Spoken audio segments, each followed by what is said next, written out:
নমস্কাৰ মৰমৰ ছাত্ৰ ছাত্ৰীসকল, তোমালোকৰ বাবে আজি মই লৈ আহিছোঁ ক্লাছ 4ৰ অংকুৰণ পাঠ্যপুথিৰ পাঠ নম্বৰ 1 মোৰ দেশ ভাল। মোৰ দেশ ভাল এই কবিতাটোৰ তোমালোকৰ বাবে লৈ আহিছোঁ আৰু এই কবিতাটোৰ প্ৰশ্ন উত্তৰসমূহ লৈ আহিছোঁ। গতিকে ছাত্ৰ ছাত্ৰীসকল, যদি তোমালোকে মোৰ ভিডিঅ'টোলৈ প্ৰথমবাৰৰ কাৰণে আহিছা, চেনেলটো ছাবস্ক্ৰাইব কৰিবলৈ নাপাহৰিবা আৰু কাষতে থকা বেল আইকনটো দবাই ল'বা। মৰমৰ ছাত্ৰ ছাত্ৰীসকল, ব'লাচোন তেতিয়াহ'লে আমি এই ভিডিঅ'টো আৰম্ভ কৰোঁ। এতিয়া তোমালোকক ইয়াত এটা সুন্দৰ কবিতা দিছে। এই কবিতাটো তোমালোকে ঘৰত পঢ়িবা। যদি তোমালোকে ঘৰত পঢ়িছা, তথাপিতো মই তোমালোকক পিছত পঢ়ি দিম, গতিকে তোমালোকে এবাৰ চাই লোৱা। ঠিক আছে। এই কবিতাটোৰ কবিজনৰ নাম হৈছে সাহিত্যাচাৰ্য অতুল চন্দ্ৰ হাজৰিকা। নিশ্চয় তোমালোকে ঘৰত পঢ়িছা, গতিকে তথাপিতো মই এবাৰ পঢ়ি দিছোঁ, মোৰ দেশ ভাল।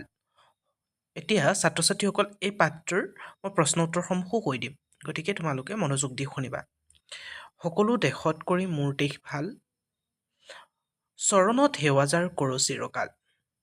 ক'ত আছে এনে মাটি সোণৰ চপৰা, ক'ত আছে এনে পানী সুধাৰ নিজৰা, ক'ত আছে এনে ধান এই ধৰণীত, ক'ত আছে এনে ধন হাবি বননিত, ক'ত আছে এনে পলু এৰুই মুগা পাত, ক'ত আছে এনে পক্ষী অমাতৰ মাত, ক'ত আছে এনে পল ফুলে বাৰ মাহ, ক'ত আছে এনে ফল দেখিলেই ওলা, ক'ত আছে এনে ঠাই সৰগ ফুলনি, ক'ত আছে এনে আই সোণৰ গোসানী, ভাই ভনী মিলি য'ত থাকোঁ চিৰকাল, সকলো দেশত কৰি মোৰ দেশ ভাল।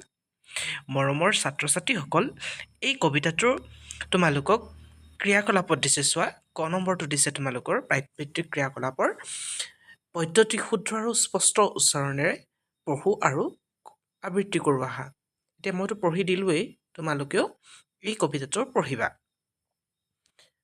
এতিয়া ছাত্ৰ ছাত্ৰীসকল, পদ্ধতিৰ কথাখিনি নিজৰ কথাৰে কোৱা।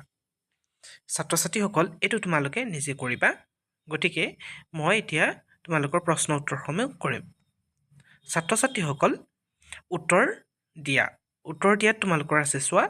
কবিয়ে সকলো দেশত কৰি মোৰ দেশ ভাল বুলি গৌৰৱ কৰা দেশ বা ৰাজ্যখনৰ নাম কি? ছাত্ৰ ছাত্ৰীসকল, ইয়াৰ উত্তৰটো লিখিবা। কবিয়ে সকলো দেশত কৰি মোৰ দেশ ভাল বুলি গৌৰৱ কৰা দেশ বা ৰাজ্যখনৰ নাম হ'ল অসম।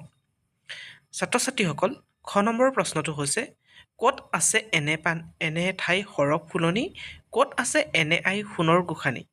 এতিয়া ইয়াত প্ৰশ্নটো কৈছে, পদ্যছোৱাত ঠাই আৰু আইক কাৰ লগত তুলনা কৰা হৈছে? ছাত্ৰ ছাত্ৰীসকল, ইয়াৰ উত্তৰটো লিখিবা। পদ্যছোৱাত ঠাইক সৰগ ফুলনি আৰু আইক সোণৰ গোসানীৰ লগত তুলনা কৰিছে।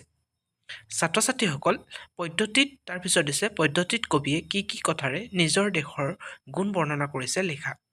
ইয়াৰ উত্তৰটো এনেদৰে লিখিবা। পদ্যছোৱাত কবিয়ে কি কি নিজৰ গুণৰ কথা বৰ্ণনা কৰিছে, গতিকে ইয়াৰ উত্তৰটো এনেদৰে লিখিবা। পদ্যছোৱাত কবিয়ে, এতিয়া ছাত্ৰ ছাত্ৰীসকল, ইয়াৰ উত্তৰবোৰ ইয়াত আছে চোৱা। সোণৰ চপৰা, সুধাৰ নিজৰা, তাৰপিছত লিখিবা অমাতৰ মাত, সৰগ ফুলনি, সোণৰ গোসানী আদি গুণৰ লগত তুলনা কৰিছে, বা আদি গুণৰ কথা বৰ্ণনা কৰিছে লিখিবা, আদি গুণৰ বৰ্ণনা কৰিছে। এতিয়া ছাত্ৰ ছাত্ৰীসকল, ইয়াত দিছে নামৰ তালিকা কৰা। ক নম্বৰ দিছে, ক'ত আছে এনে ফুলে বাৰ মাহ, খ দিছে, ক'ত আছে এনে ধান এই ধৰণীত। এতিয়া তোমালোকৰ বাবে প্ৰশ্ন দিছে, 12 মাহে ফুলা কেইবিধমান ফুলৰ নাম লিখা। এতিয়া ছাত্ৰ ছাত্ৰীসকল, 12 মাহে ফুলা ফুলৰ নাম তোমালোকে লিখিবা। মই কৈ দিছোঁ। গোলাপ, কৰবী, জৱা, চামেলি, চম্পা, কচন্দা, নয়নতৰা। এইখিনি হৈছে 12 মাহে ফুলা ফুল। আৰু তোমালোকক দিছে ধানৰ নাম। গতিকে ধানৰ নাম তোমালোকে লিখিবা। শালি, ৰূপহী, বৰা, ৰঞ্জিত, বাও, মাগুৰ, জহা, তৰাবাও, লাকিশালী। এইবোৰ হৈছে ধানৰ নাম। ছাত্ৰ ছাত্ৰীসকল, ইয়াৰোপৰিও বহুতো ধানৰ নাম আছে, গতিকে সেই ধানসমূহৰ তোমালোকে ঘৰত মা দেউতাসকলক সুধি লিখি ল'বা। ছাত্ৰ ছাত্ৰীসকল, ইয়াৰ পিছৰ প্ৰশ্নটো দিছে তোমালোক তলৰ পদ্য কেইফাকি গদ্য ৰূপত লিখিব দিছে। গতিকে এটা উদাহৰণ দিছে তোমালোকক, সকলো দেশত কৰি মোৰ দেশ ভাল। ইয়াৰ এই বাক্যটোৰ গদ্যৰ ওপৰত এনেদৰে লিখিছে, মোৰ দেশ সকলো দেশতকৈ ভাল। এতিয়া তোমালোকক ক নম্বৰ দিছে, ক'ত আছে এনে মাটি সোণৰ চপৰা, ক'ত আছে এনে পক্ষী পানী সুধাৰ নিজৰা। এতিয়া এই ক নম্বৰটো গদ্যৰ ওপৰত তোমালোকে লিখিলে এনেদৰে লিখিবা, এনে মাটি ক'ত আছে সোণৰ চপৰা, এনে পানী ক'ত আছে সুধাৰ নিজৰা। আৰু খ নম্বৰটো দিছে, ভাই ভনী মিলি য'ত থাকোঁ চিৰকাল, সকলো দেশত কৰি মোৰ দেশ ভাল। এই চোৱা, তোমালোকে গদ্য লিখিলে হ'ব, য'ত ভাই ভনী মিলি চিৰকাল থাকোঁ, মোৰ দেশ সকলো দেশত কৰি ভাল, এনেদৰে লিখিবা। ছাত্ৰ ছাত্ৰীসকল, ইয়াৰ পিছতে তোমালোকক জানো আহা দিছে, ইয়াত যেন দিছে মোৰ দেশ সকলোতকৈ ভাল। ইয়াৰ অৰ্থ কবিয়ে পৃথিৱীৰ আন দেশৰ লগত তুলনা কৰিবলৈ তেওঁলোকে দেশতকৈ শব্দটোৰ মানে ব্যৱহাৰ কৰিছে। গতিকে ছাত্ৰ ছাত্ৰীসকল, যেতিয়া এনেদৰে বহুতো দুখ গুণৰ তুলনা কৰিবলৈ হয়, তেতিয়া সৰ্বাতোতকৈ আটাইতকৈ এই শব্দবোৰ ব্যৱহাৰ কৰা হয়।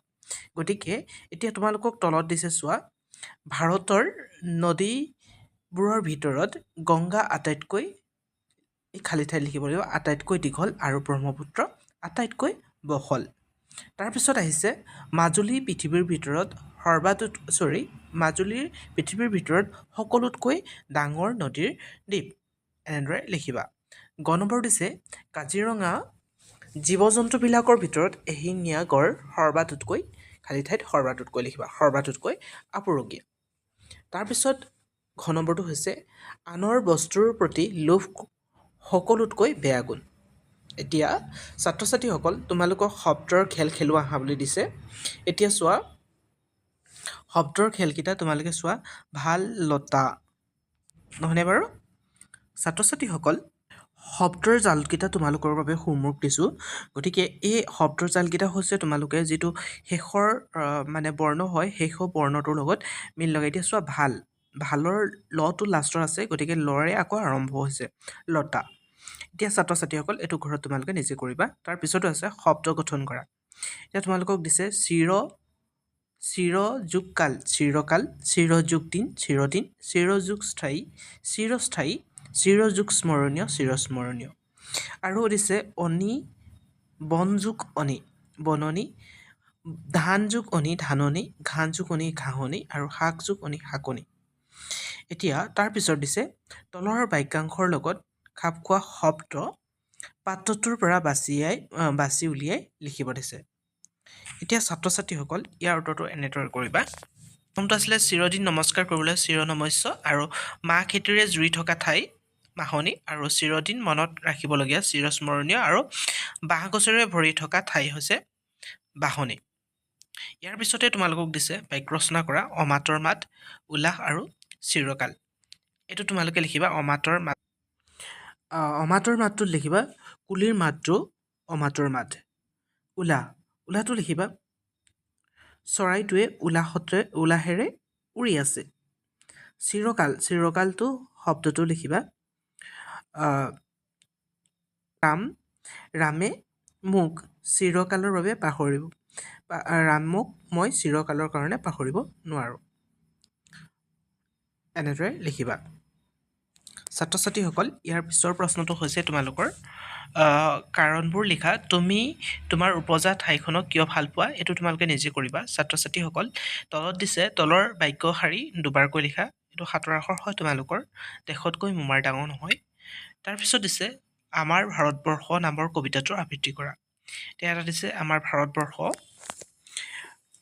শিতানত হিমালয়, দক্ষিণে সাগৰ, পূব পিনে শাৰী শাৰী গিৰি মনোহৰ, পশ্চিম দিশত আছে আৰৱ সাগৰ, ভাৰতবৰ্ষ মোৰেই দেশ, জন্ম জন্মান্তৰ। কবি নৱকান্ত বৰুৱা।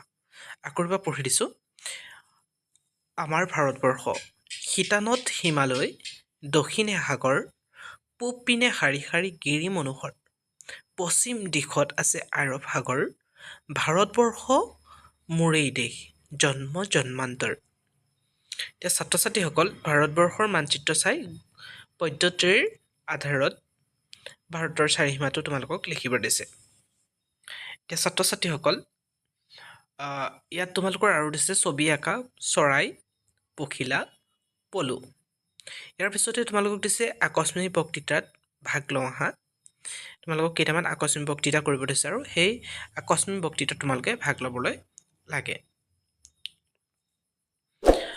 ছাত্ৰ ছাত্ৰীসকল, ইয়াৰ পিছতে তোমালোকক দিছে সম্পদৰ নাম, উপকাৰিতা। এটা দিছে উদাহৰণ বাঁহ।